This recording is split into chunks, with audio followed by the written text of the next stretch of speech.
Salut tout le monde! Bonjour à tous! Alors on se retrouve aujourd'hui pour une vidéo sur les lieux hantés. Ouais, c'est ça, on va vous expliquer un petit peu quel genre d'âme on peut rencontrer, comment on peut les aider, et puis surtout les signes qui indiquent Que c'est le cas. Que votre habitation ou qu'un lieu que vous allez visiter, etc. est hanté. Et surtout comprendre que c'est pas forcément les lieux auxquels on s'attend. Ouais, non mais c'est vrai, c'est ce que tu dis, hein. On a tendance à faire des clichés, maison, etc. Presque un peu abandonnée, etc. Sauf que de la même manière que vous n'avez pas forcément envie de passer le restant de votre vie dans une maison complètement pourrie, hantée. Pourquoi une âme aurait envie d'y aller? Pourquoi elle y serait forcément mieux? Pourquoi elle serait attirée par un lieu délabré? Alors il y en a certaines qui peuvent rester parce qu'elles n'ont pas conscience que le lieu est délabré. Mais elles ne sont pas forcément attirées que par ces endroits-là. Oui, de toute façon, on va en parler parce qu'on a déjà commencé exemples avant l'heure. Donc, sans plus attendre, on y va. C'est parti!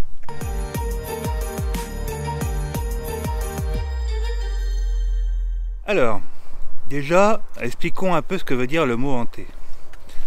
Le mot hanté, c'est pas ce qu'on peut voir un peu dans les émissions paranormales.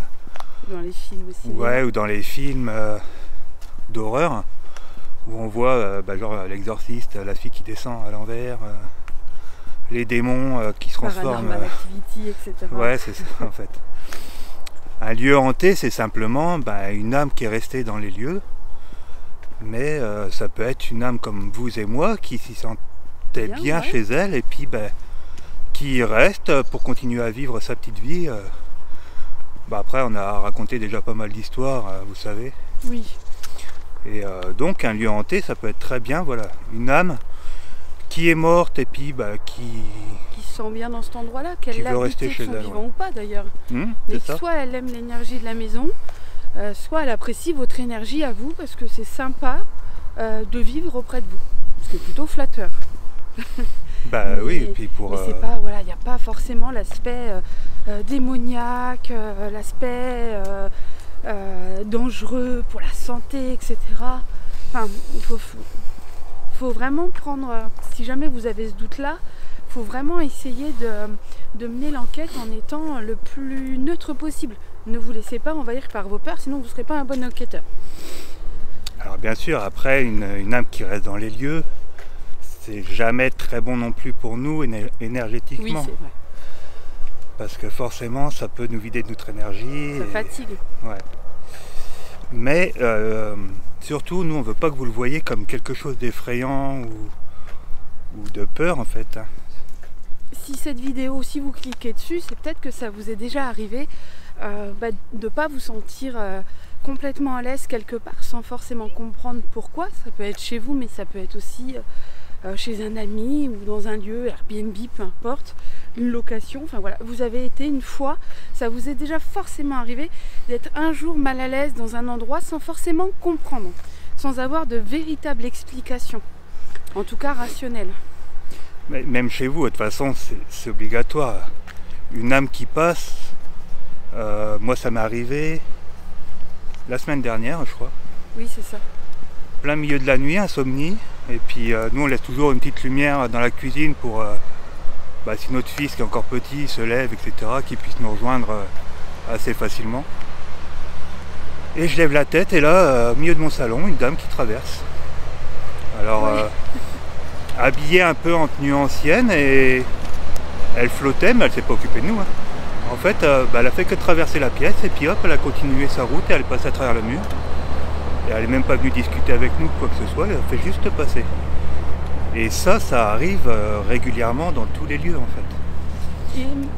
Et comme je dis, je trouve ça sympa, il n'y a pas longtemps, ma fille en fait elle me le racontait même pas vraiment à moi, elle le racontait à sa sœur, où en fait elle lui a juste, on était dans un Leclerc, on ressortait du magasin, et j'entends ma fille qui dit à sa sœur, ça t'arrive parfois de voir quelqu'un du coin de l'œil, mais pas une ombre, vraiment quelqu'un. Là elle fait par exemple, je voyais un monsieur qui marchait avec les mains dans les poches et puis en fait quand je me tourne il n'y a plus rien, il n'y a personne.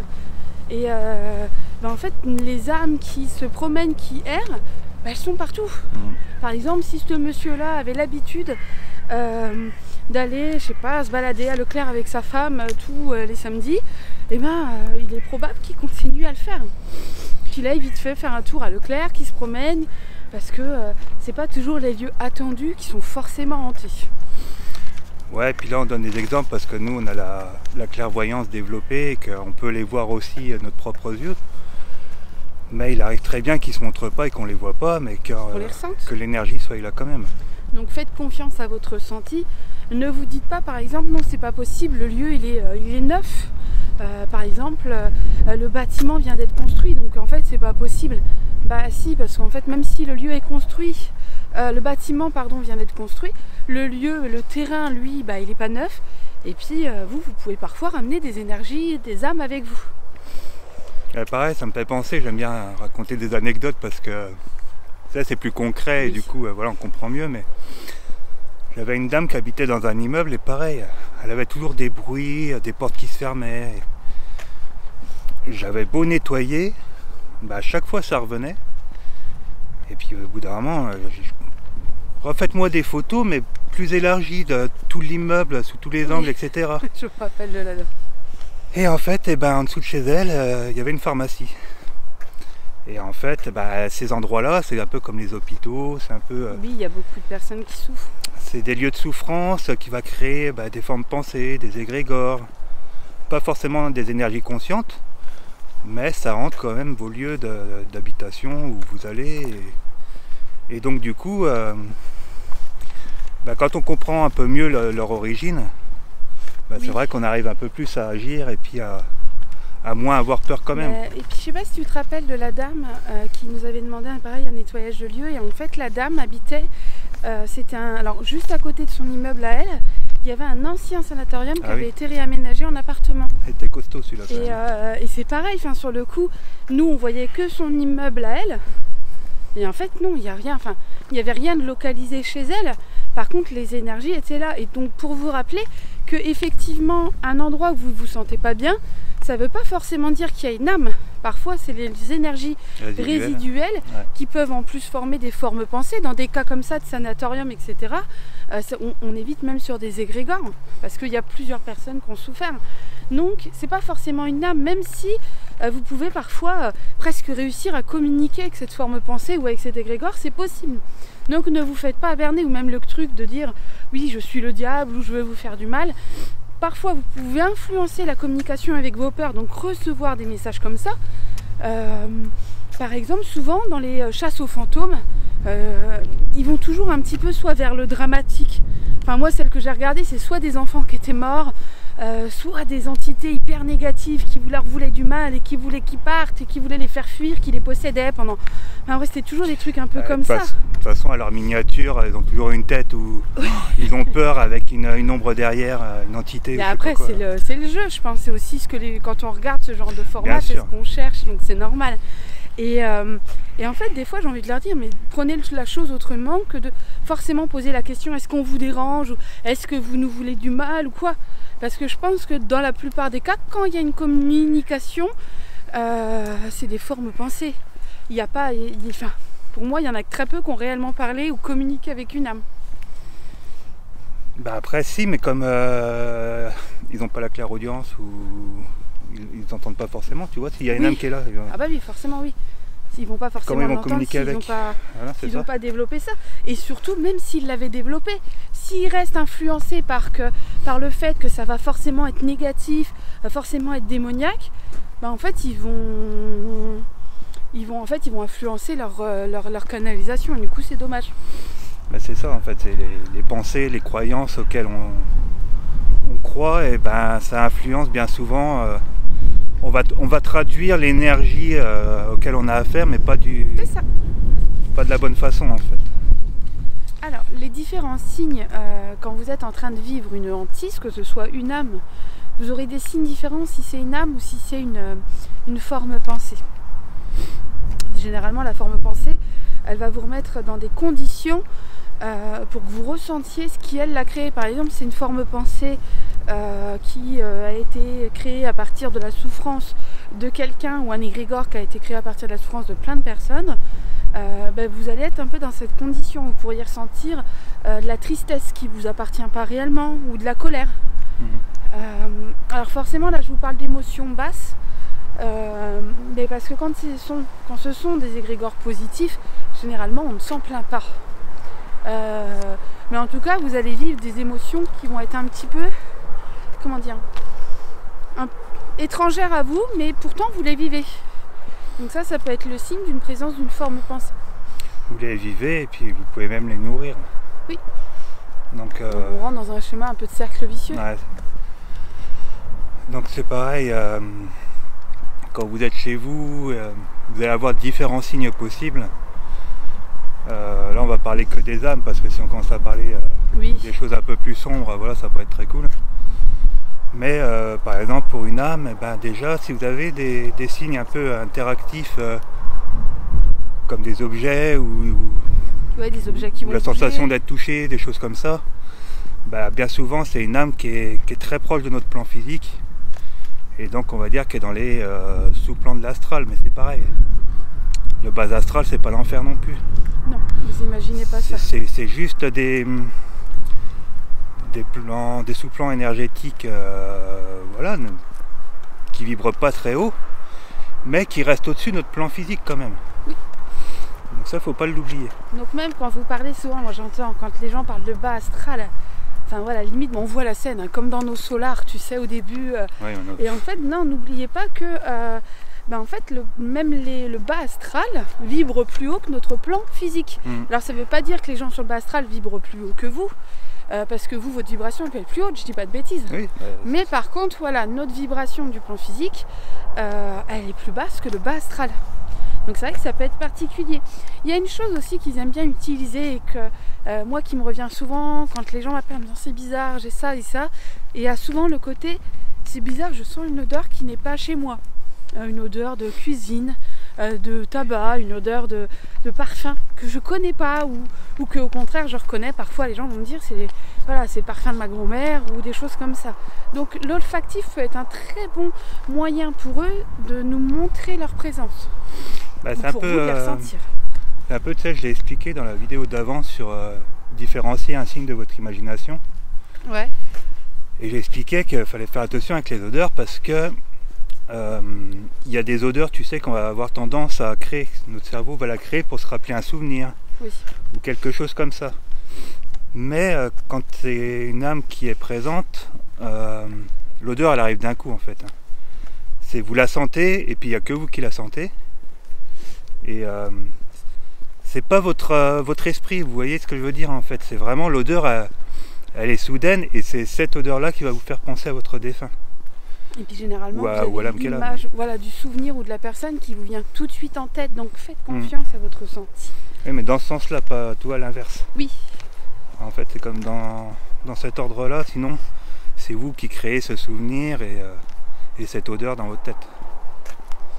Vous pourriez aussi avoir la sensation parfois de frôlement ou de quelqu'un qui vous touche l'épaule, la petite caresse comme ça, toutes ces petites choses-là, vous pourriez avoir des petits gestes un peu plus physiques. Je disais, moi, dans la vidéo d'avant, souvent une caresse dans les cheveux, mais pour moi, c'est pas possible. Donc ça va être sur la joue. Caresse sur le crâne. Non, bien souvent. Alors c'est pareil, j'ai une anecdote, et je suis sûr que tu t'en rappelles plus. Dis-moi. Si. Quand notre meilleur ami il est décédé, donc lui il a décidé de mettre fin à ses jours. Et on avait toujours un petit jeu entre lui et moi où on s'amusait après on était jeunes, on avait 15 ans de moins. Et on se mettait un petit peu des coups de ceinture dans les gens et tout, enfin on chahutait comme ça. C'est le premier qui craquait. Et puis un jour on était tous les deux dans notre appartement. C'était pas longtemps après son décès. Et j'étais tout seul dans le salon, toi tu étais dans le couloir ou dans la cuisine. Ouais. Et là je reçois un coup de fouet dans les jambes. Et je dis c'est pas possible. Et puis en plus nous on n'était pas encore... C'était vraiment le début de notre réveil. C'était vraiment le début de notre réveil, on commençait à regarder tout et n'importe quoi, donc on croyait à des choses un peu bizarres. Et en vérifiant, j'avais bien la marque comme une ceinture en fait. Et là, tout de suite, c'est un signe qui veut tout dire, hein, ça, on ne peut pas l'inventer. Et donc c'était sa façon à lui, il était près de nous, très proche de nous, et il nous témoignait sa présence en fait. C'est exactement ça. Puis au début, il faut savoir que les signes ne vont pas venir que du défunt. En fait, parfois, la personne qui est décédée de l'autre côté, elle a encore des guides, elle a encore un être essentiel. Il n'est pas impossible parfois que les guides de ce défunt et l'être essentiel de cette âme l'aident et du coup communiquent avec les proches en envoyant des signes. Donc ça veut pas dire, du coup ça vient pas directement, en fait comme si votre signe il avait fait un petit détour pour passer par vous. Parce que le défunt de l'autre côté, beaucoup d'entre vous me le disent souvent, oui mais il me fait pas de signes, je lui demande des signes, il m'en fait pas, je comprends pas. En fait c'est pas si évident de l'autre côté. Ils n'ont pas toujours une énergie de dingue, au départ en tout cas, et parfois c'est pas toujours évident, et ils n'ont pas forcément le mode d'emploi. Il y en a, ça va leur venir très naturellement, ils vont avoir un côté très intuitif sur le fonctionnement de l'autre côté, et il y en a d'autres qui vont galérer. Donc il est important à ce moment-là d'entendre ça en fait. Oui, c'est ce que j'ai expliqué un petit peu aussi, pareil dans notre vidéo, elle est vraiment bien pour ça. Si vous ne l'avez pas vu, je vous l'affiche à l'écran. C'est un peu, le film Ghost est parfait pour ça en fait. Où lui, il doit apprendre à communiquer, et passe à travers les objets, et il n'arrive pas à se faire voir ni se faire entendre.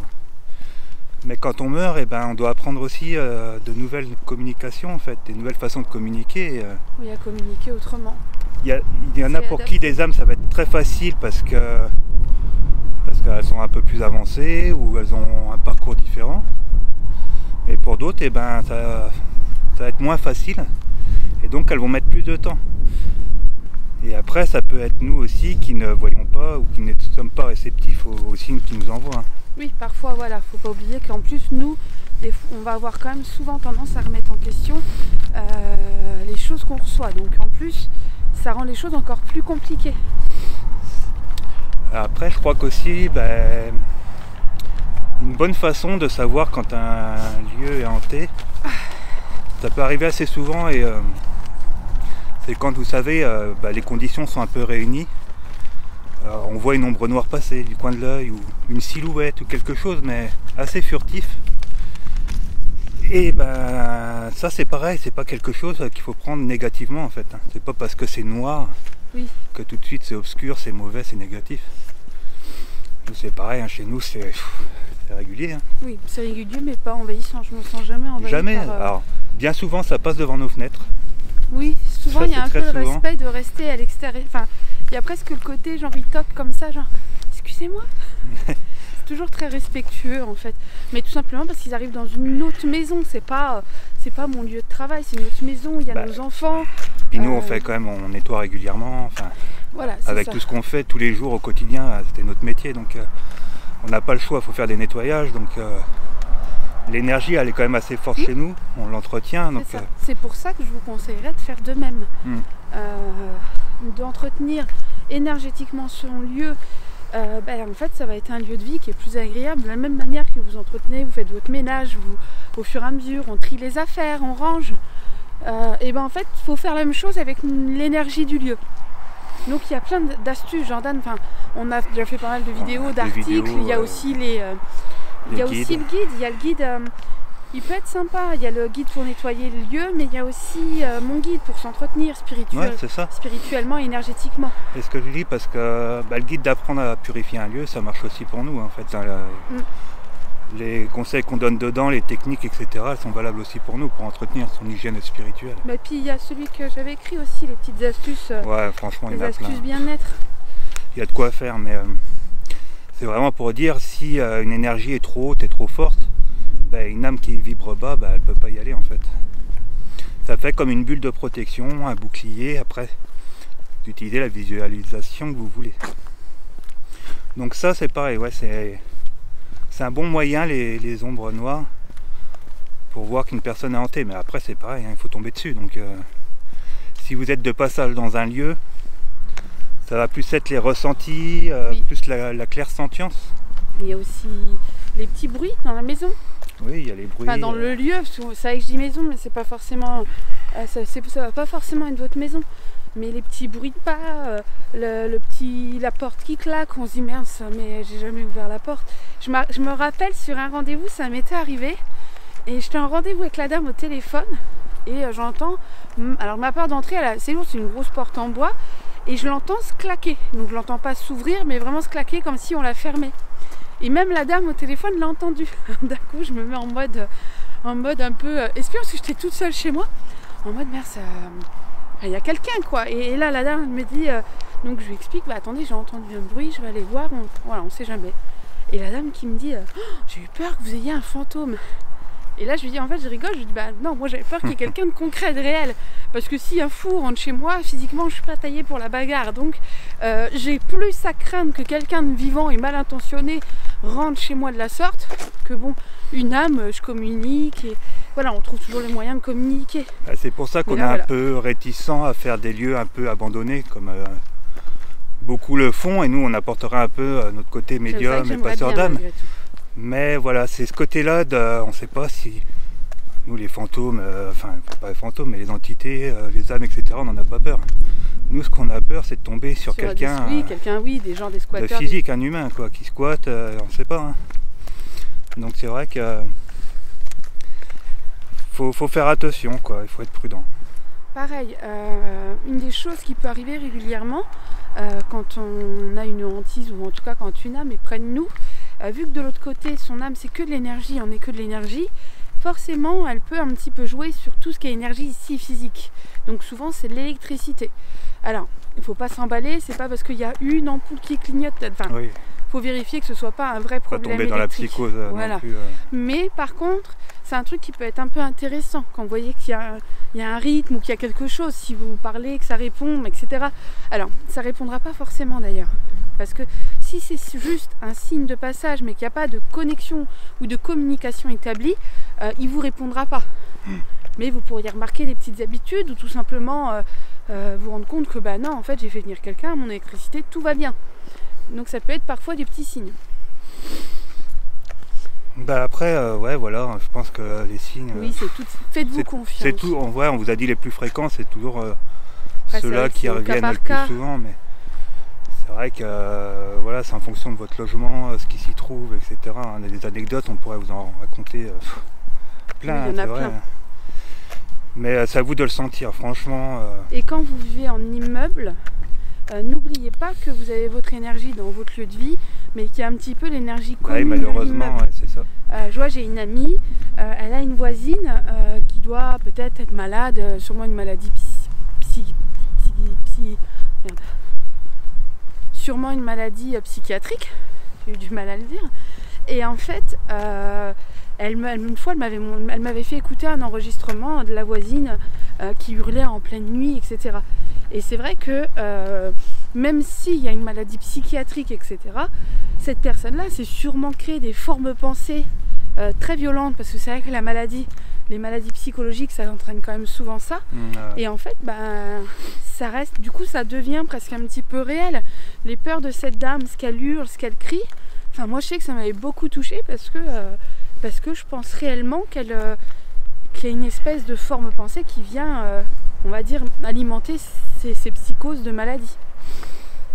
Mais même dans ces cas-là, c'est pareil, hein, vous inquiétez pas, il y a des solutions. Hein, dans ces cas-là, on va nettoyer le bâtiment plus largement. C'est pour ça qu'on a tendance à demander un petit peu la bâtisse, la façade et tout, hein, parce que pour ne rien oublier. Et puis surtout, vous en êtes capable, hein, ça s'apprend. Vous pouvez pas faire de bêtises non plus, quoi. Vous pouvez pas faire de mal, au pire. Vous pouvez ne pas avoir de résultats si vous ne faites pas bien, mais plus vous allez vous entraîner, plus ça va fonctionner. N'oubliez pas que quoi que vous utilisiez, que ce soit du bois de, je sais plus comment ça s'appelle, le bois. Palo Santo. Voilà, en fait tout ça, ça peut fonctionner, c'est des bons outils, c'est des bons supports, mais la base c'est vous.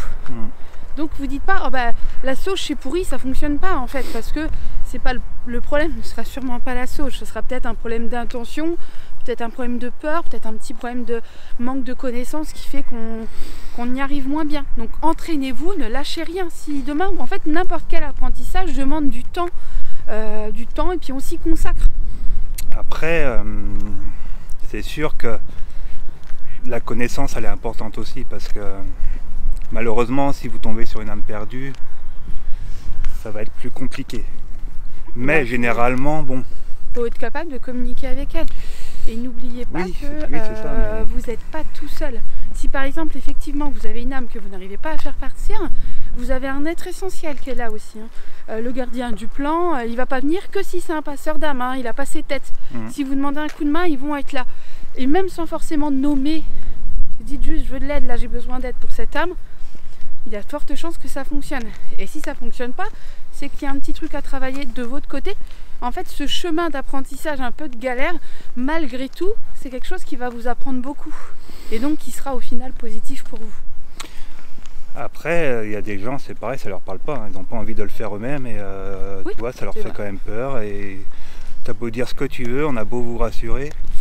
Vous, c'est pas votre truc, vous n'avez pas envie d'y toucher. Et bah, là, par contre, vous pouvez faire appel à un intermédiaire comme les passeurs d'âme, les médiums, comme nous.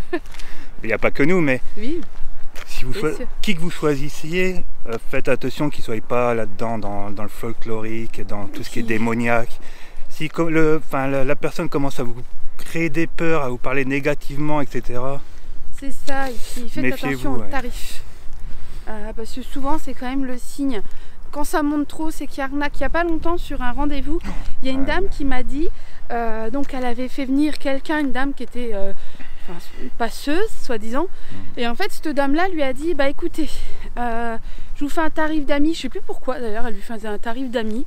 Mais elle avait trouvé une raison, une excuse. Bon, je vous fais un tarif d'amis, du coup, pour vous, ce sera 25 000. À quel moment 25 000 euros pour un nettoyage de lieu, ça passe? En fait, je me dis, mais c'est même pas possible que cette dame, que ça fonctionne, qu'elle ait des gens. Personne met 25 000 euros. Et je me dis que des gens qui sont désespérés, qui ont peur, qui sont dans la panique, malheureusement, peuvent les mettre. On a déjà eu des consultants qui avaient mis des belles sommes comme 1000, 1500 euros déjà. Ah oui, donner des salaires entiers parce que en fait, ils ont peur. Et puis que l'autre, il est en face, il a l'air tellement sûr de lui. Mais je peux que le croire. Il a l'air tellement sûr, vous voyez, ils ont un aplomb de dingue.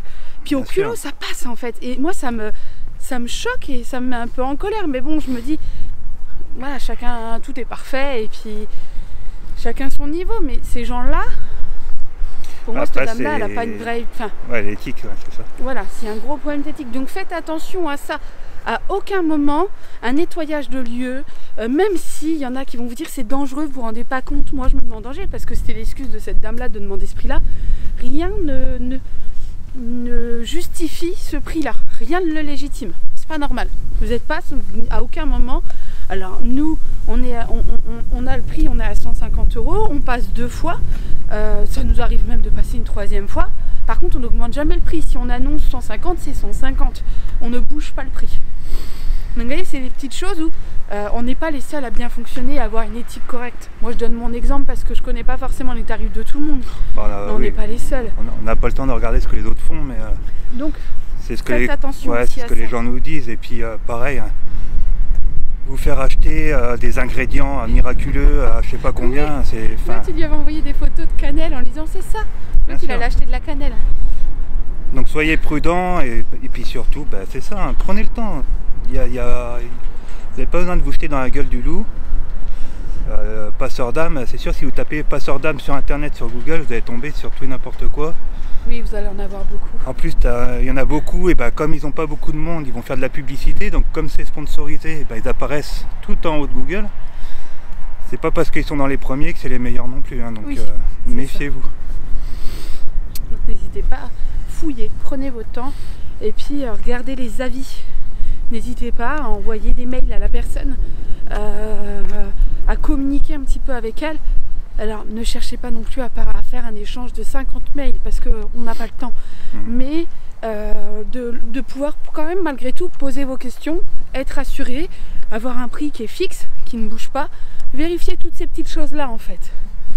C'est ça qui va être vraiment rassurant. Tout ce qui vous met en confiance de toute façon. Faites-vous confiance à vos ressentis et puis il n'y a pas de raison, mais vraiment, bien souvent les lieux hantés, il n'y a rien de méchant dedans. Non, oui. Généralement, c'est même les âmes qui sont en colère, généralement, c'est parce qu'elles soit elles souffrent, soit elles sont perdues, soit il y a quelque chose, mais c'est rarement par méchanceté pure. Et même les âmes qui sont réellement méchantes, parce que j'en ai déjà eu, de l'autre côté, elles ont besoin de nous. Elles le savent. Enfin, en tout cas, quand elles sont paumées. Parce qu'une âme n'a pas besoin de nous pour passer à la lumière.